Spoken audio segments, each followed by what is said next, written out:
Merantau ke Malaysia, pekerja migran asal Kabupaten Belu, Nusa Tenggara Timur pulang tak bernyawa.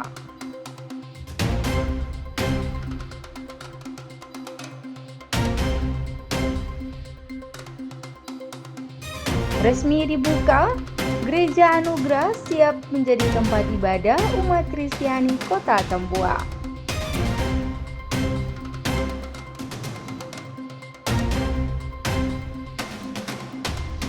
Anggota TNI menjadi guru bagi para murid sekolah dasar di perbatasan Indonesia dan Timor Leste.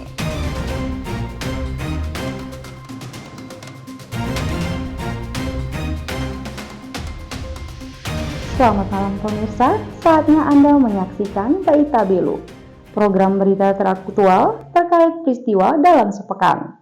Bersama saya Nita Seran, akan menemani Anda dalam setengah jam ke depan.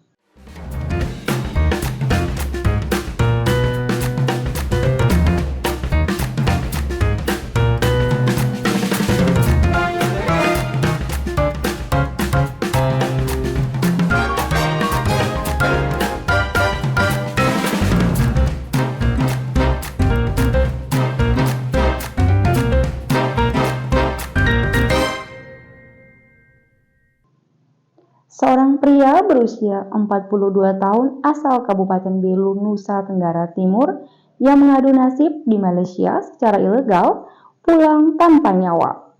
Kedatangan jenazah diterima keluarga pada Sabtu 18 Mei lalu. Seorang jenazah pekerja migran Indonesia PMI non-prosedural atau ilegal asal Nusa Tenggara Timur dideportasi dari Malaysia dan tiba di Bandara El Tari Kupang pada Sabtu 18 Mei lalu. Jenazah atas nama Daniel Malitalo berusia 42 tahun yang berasal dari warga Dusun Weutun, Desa Umaklaran, Kecamatan Tasifeto Timur, Kabupaten Belu ini dipulangkan setelah 14 tahun menetap secara ilegal di Malaysia. John Gonsalves yang merupakan paman dari korban mengaku keluarganya syok saat mendapatkan pemberitahuan dari perusahaan tempat korban bekerja. Menurut John, hingga saat ini pihaknya belum mengetahui jelas sebab kematian korban. Jenazah kemudian diantar ke kampung halamannya menggunakan ambulans yang disediakan oleh Badan Perlindungan Pekerja Migran Indonesia atau BP2MI untuk dimakamkan. Ya mungkin satu malam baru masih bikin dia punya kurang, ini satu malam baru besok. Ini malam ini tidur dulu, besok baru ini hari baru bikin dia kurang toh.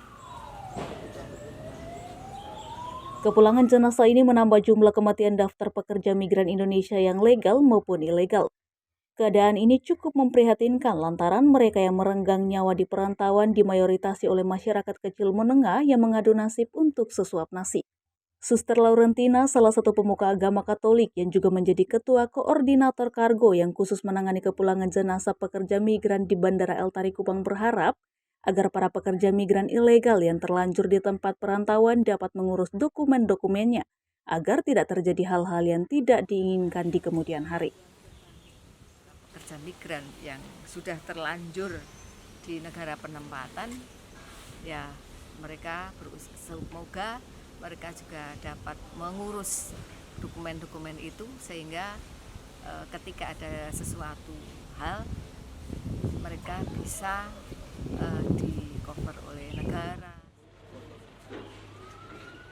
Sebagai penyumbang devisa terbesar kedua bagi negara, pekerja migran sudah seharusnya dilindungi dari segala bentuk kekerasan di tempat perantauan.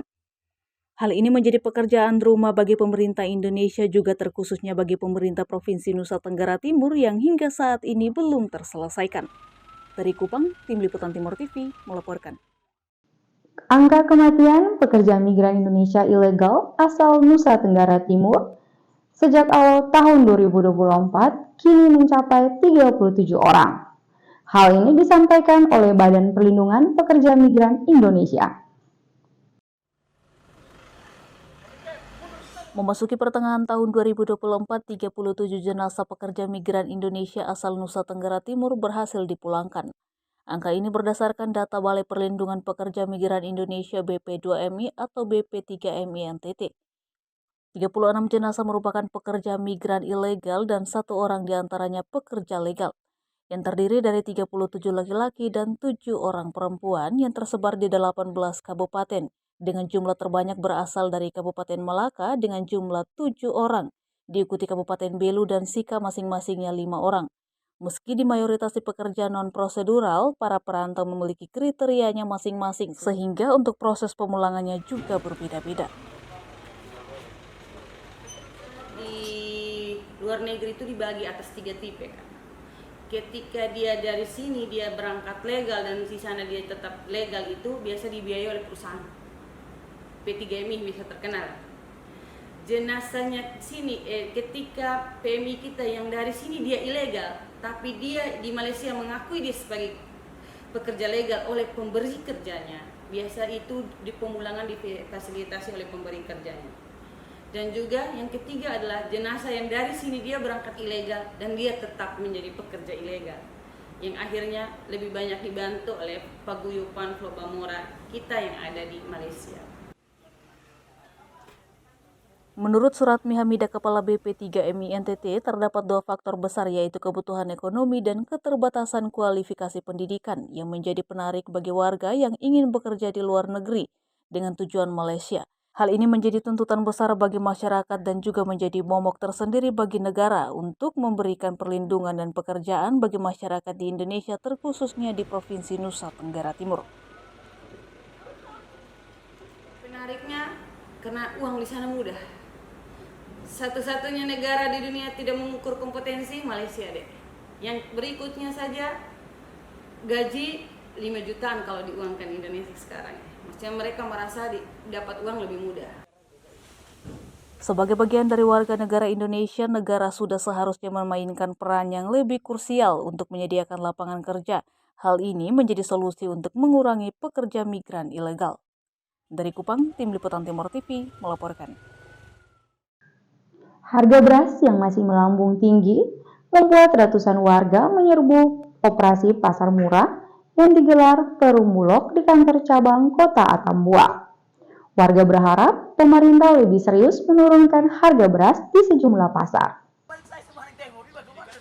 Beginilah suasana pelaksanaan operasi beras murah yang digelar oleh Perum Bulog kantor cabang Kota Atambua bersama komunitas pencinta motor antik se-Kabupaten Belu.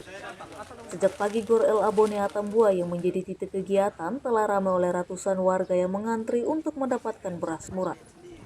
Satu persatu warga mendaftar dengan membayar Rp110.000 untuk membeli beras sebanyak 10 kg.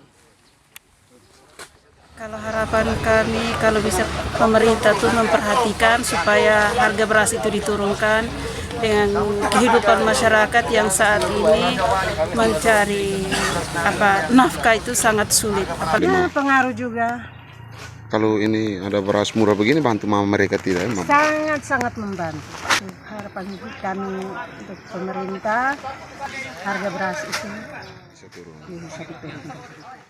Saat ini harga beras masih melambung tinggi. Harga per kilo masih menyentuh dalam kisaran angka Rp17.000. Harga yang masih meroket ini membuat masyarakat harus rela mengantri jika ada kegiatan operasi beras murah di daerahnya. Masyarakat berharap operasi pasar murah ini terus digelar secara berkala di banyak titik keramaian, sehingga membantu masyarakat miskin yang memiliki kesulitan untuk membeli beras yang masih dijual dengan harga mahal di sejumlah pasar. Dari Belu, Tim Liputan Atambua TV melaporkan.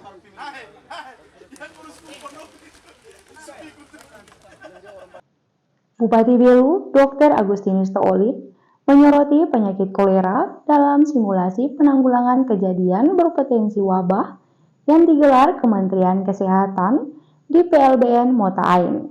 Berikut informasinya. Kementerian Republik Indonesia melalui Direktorat Jenderal Pencegahan dan Pengendalian Penyakit menggelar simulasi penanggulangan kejadian berpotensi wabah di pos batas lintas negara Mota Ain.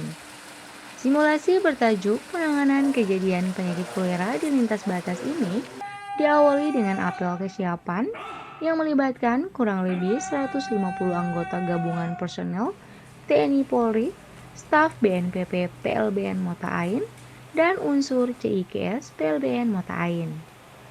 Direktur Surveillance dan Kekarantinaan Kesehatan Ahmad Farsani Tri Adrianto menyampaikan, saat ini Kemenkes berkomitmen melaksanakan transformasi sistem kesehatan dan memberikan perhatian khusus pada berbagai aspek. Kita perlu waspada dan bersiap diri terhadap ancaman atau risiko penularan penyakit dan faktor risiko kesehatan yang berpotensi menimbulkan wabah atau kedaruratan kesehatan masyarakat yang bisa menjadi public health emergency of international concern. Dalam kesempatan yang sama, Bupati Belu Dr. Agustinus Tooling juga berharap simulasi ini menjadi langkah awal mitigasi ancaman wabah penyakit kolera di lintas batas negara Republik Indonesia dan Timor Leste. Kejadian penyakit kolera yang berpotensi jadi wabah di Kabupaten Belu. Dari tadi tahapannya, prosesnya, ya kesiapannya, koordinasinya, seluruhnya, ya itu kita lihat bahwa kita harus memberikan perhatian terhadap ini dan dengan simulasi tadi kita tahu kekurangan kita di mana. Untuk diketahui, kolera adalah penyakit infeksi mengganggu sistem pencernaan.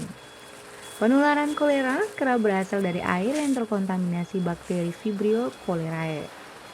Gejala utama yang dialami penderita kolera adalah diare parah serta dehidrasi.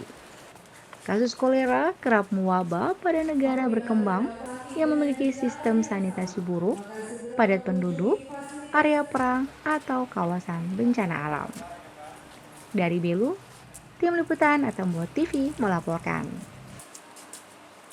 Resmi dibuka, kini Gemit Anugrah siap jadi tempat ibadah umat. Informasinya usai jeda.